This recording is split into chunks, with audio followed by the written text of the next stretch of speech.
gostaria de aprofundar um pouco do significado da história local numa universidade como a UVA, né? Num curso de história sediado numa universidade como a UVA. Eu acho que se você pudesse refletir um pouco sobre isso, e eu pergunto a você, porque sei que faz parte do seu métier, discutir um pouco sobre isso, sobre as pesquisas que vêm sendo desenvolvidas pelos alunos e como isso pode influenciar na escola, eu acho que seria legal.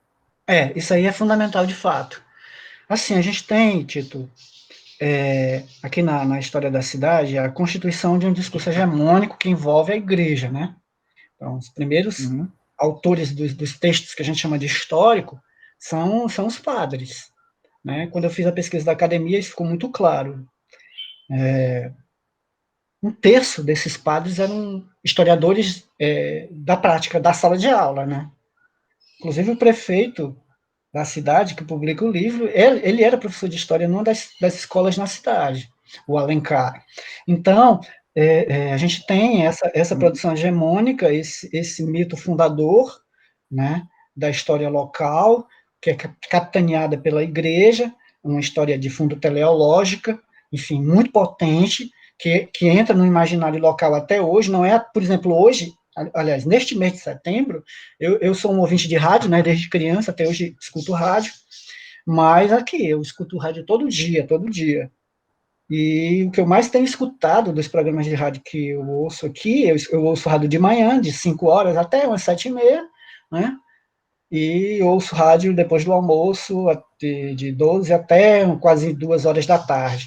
O que eu mais tenho escutado este mês, em vários programas de rádio, é Setembro Dom José, porque foi criado aqui o Setembro Dom José pelo José Teodoro, né, quando ele era reitor.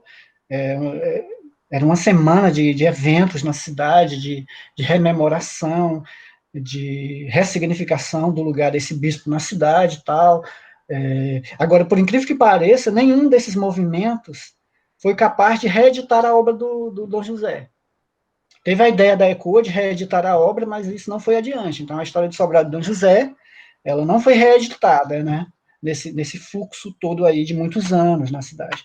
Então, a gente tem, ainda hoje tem essa história de fundo religioso, cristão, católico, especialmente na obra de Lira, especialmente no Lira. O Lira é que consegue mexer com esse imaginário da cidade de Sobral. O Sadoc já é um sujeito mais, digamos assim, racional, já é o sujeito que, pela formação em Roma, enfim, ele traz para cá uma outra dimensão de pensamento, né? Mas aí o que acontece, Tito? Com a universidade, com a UVA, a partir da década de 90, metade da década de 90, alguns professores começaram a fazer mestrados. Aí eu incluo o Raimundo, né, a Crislene, no caso, e esses professores, especialmente os dois, eles já começam a redimensionar a história local, né, já abrir outras frentes, aquilo que a Sandra Jataí fala sobre as portas da cidade, ele já abre outras portas para a gente entender essa história, digamos assim, a contrapelo da cidade de Sobral. Entende? Então, assim, a gente tem a Constituição, uma espécie de releitura, digamos assim, da história da cidade de Sobral a partir da universidade, né? A partir da universidade.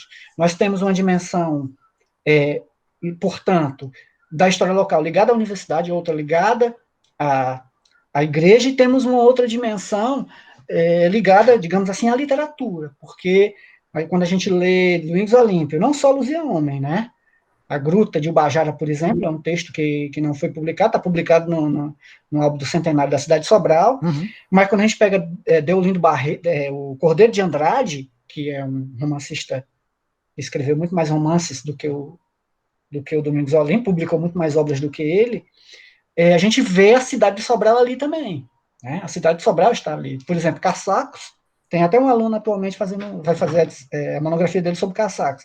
Quando o Cordeiro de Andrade escreve Caçacos, sobre a seca de 2019, ele escreve esse livro já morando no Rio de Janeiro, ele é mais um dos exilados, né, da cidade, a Sobral teve alguns exilados, ele, no Rio de Janeiro, ele começa a escrever essa obra, e a primeira coisa que ele diz quando você abre o livro é: estou aqui contando algo que é verdadeiro, que se passou comigo, Mais ou menos assim. Claro que eu estou, nas minhas palavras, enfeitando algumas coisas, mas isso aqui é a pura verdade, é tudo que aconteceu comigo, né?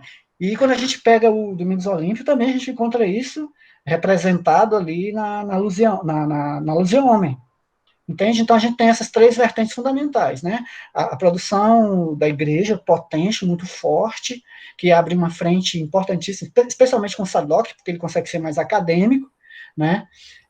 Ainda que não tenha dado aula de história na universidade, ele não dá aula de história na universidade, o Padre Sadoc dá aula de ética, dá aula de filosofia, né, dá aula de teologia em vários momentos. Aí você tem a história, essa história literária, digamos assim, e você tem a história universitária que vai colocar toda essa produção, não é, em questão. Vai colocar toda essa produção em questão. Então, assim, é fundamental a gente pensar a história da cidade de Sobral como um elemento chave de constituição do próprio curso de História, hoje, né? A gente pode pensar isso hoje, porque, de certo modo, ele vai alimentar essas novas reentrâncias, né? Ligada à produção historiográfica local, vai abrindo outras frentes de entendimento da história da cidade, porque o Raimundo abre a frente ligada à história negra, e a Crislane vai abrir a frente ligada a Deolindo Barreto, assassinato, crime, história e jornal, etc. E depois a questão do gênero, o lugar das mulheres, etc. Então, você abre aí uma outra frente de entendimento. Ainda que a gente encontre, Tito, em várias das notas que o Lira escrevia para o Correio da Semana, notas históricas, né, que ele escrevia para o Correio da Semana, algumas reflexões assim, muito interessantes. Que a gente lendo ali, a gente pode dizer, não, isso aqui é bem legal, isso aqui é uma coisa nova dentro disso tudo que a gente está vendo, etc. Mas são coisas esporádicas que ele também não costumava explorar muito, não é? Ele também era muito resguardado com relação a isso. O Lira estava muito mais interessado em dizer que o passado da cidade era fundamental e que ele precisava retornar e que a gente não podia deixar de jeito nenhum que a nossa história fosse contada por estrangeiros. Era assim que ele falava. Inclusive, ele dizia, hoje eu estive no Banco do Brasil.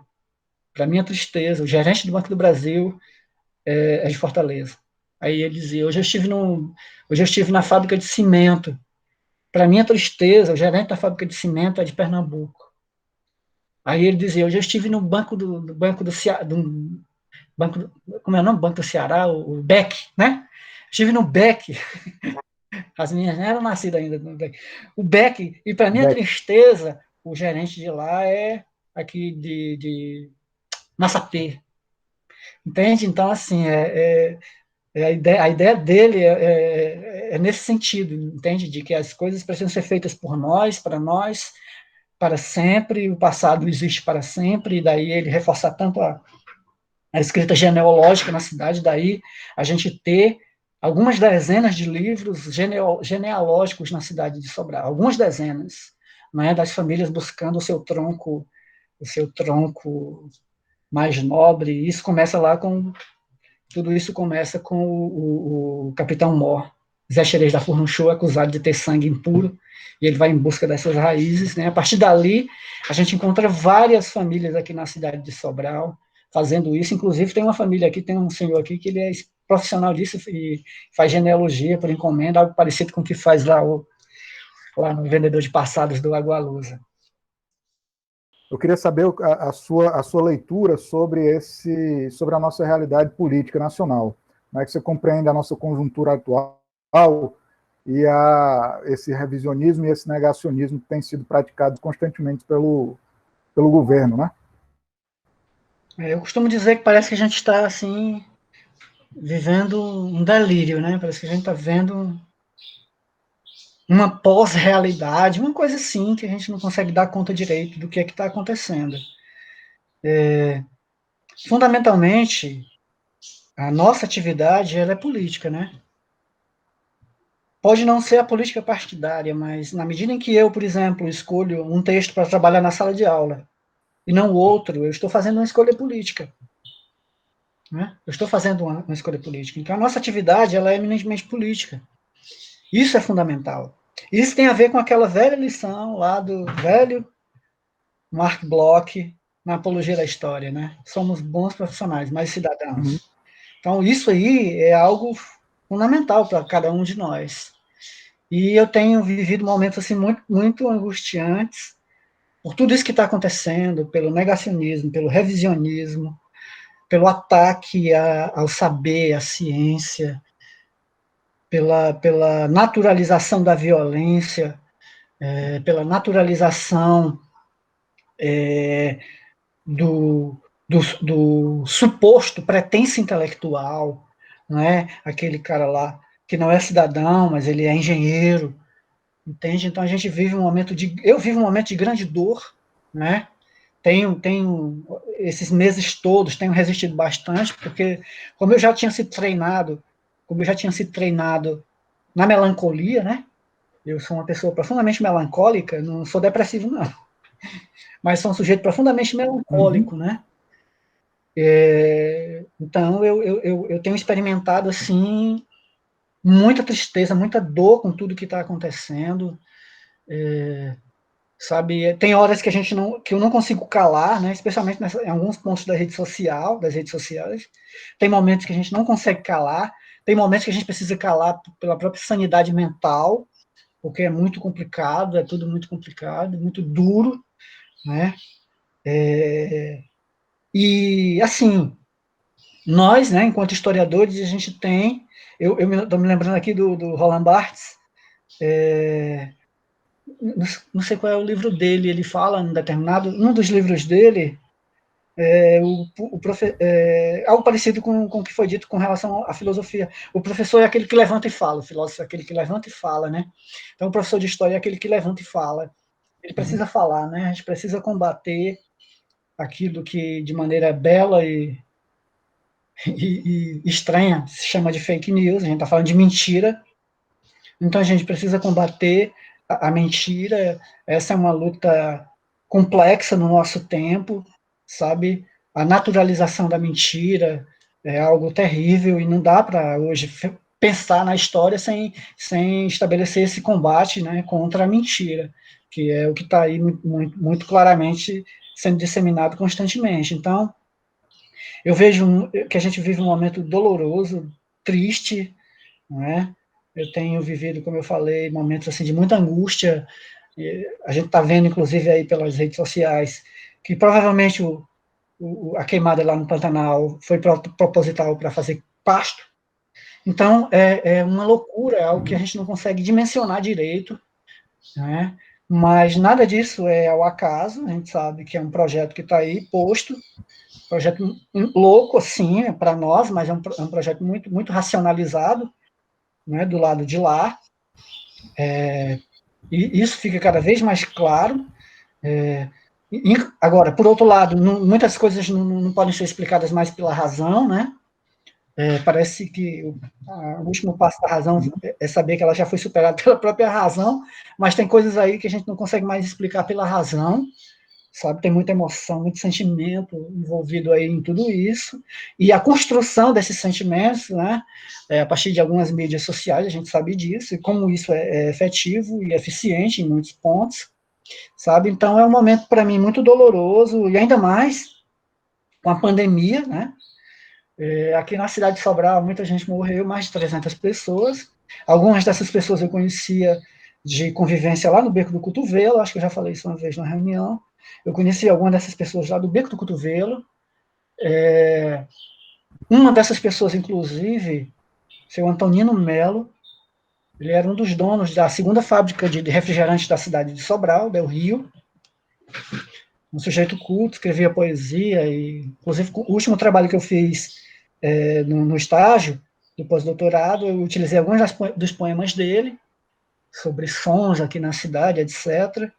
E seu Antonino Melo, ele, olha como é interessante, eu me reencontrei com ele no Beco, Cotovelo, porque cada poesia, como ele escrevia, ele se aproximou da gente, e de alguns eventos que a gente fez, e a segunda vez que ele foi ao Beco, ele disse para mim: Denis, eu já lhe conhecia antes de estar aqui do Beco, porque, olha só o que é que ele disse. Em 1990 é quando eu entrei no curso de História, 1990 é quando eu tive coragem de lançar um livro de poesias chamado Memórias de Pássaros, que o Pato Sadoc, como eu falei, pagou toda a publicação. E ele disse, Denis, fui eu que dei os refrigerantes para o lançamento do seu livro. Os refrigerantes. E ele disse, Denis, eu ainda tenho o ofício que você enviou para Del Rio. Eu enviei o ofício para Del Rio, não conhecia ninguém. Eu enviei isso, não é? Porque o Antonino Melo é da família Melo, com base ali em Groaíras, onde eram meus familiares, parte de Cariré também, num lugar chamado Almas. Então, eu fiz isso porque me disseram que a empresa costumava fazer isso nesse tipo de evento. Eu fiz. E ele mandou realmente os refrigerantes. E olha só agora, né? Estou falando recentemente, 3 anos atrás, 4 anos atrás. Ele disse, eu ainda tenho esse ofício guardado. Se você quiser, um dia eu trago, ele disse. Né? Então, esse foi uma das pessoas que nós perdemos ali da convivência. Um sujeito muito rico, mas muito generoso, assim, que tem, eu digo tem porque a família dele continua um trabalho social muito importante aqui na cidade de Sobral, especialmente com cegos aqui da cidade, que são muitos e a gente não sabe, né? Muitos cegos na cidade de Sobral. Então, assim, é um momento de muita dor, de muito... Enfim, eu até digo que a gente está vivendo um período em que as coisas, parafraseando a Clarice, estão em carne viva, né? Ela falava das memórias em carne viva, então a gente está vivendo uma atual conjuntura política, econômica, ligado à pandemia, ligado às escolhas do governo atual, em que nos deixa em carne viva, sabe? Mas é isso, é o que eu falei, a gente tem aí que, enfim, ser bons profissionais, mas a gente tem que ser também bons cidadãos, né? E isso nos coloca no front para levantar e falar.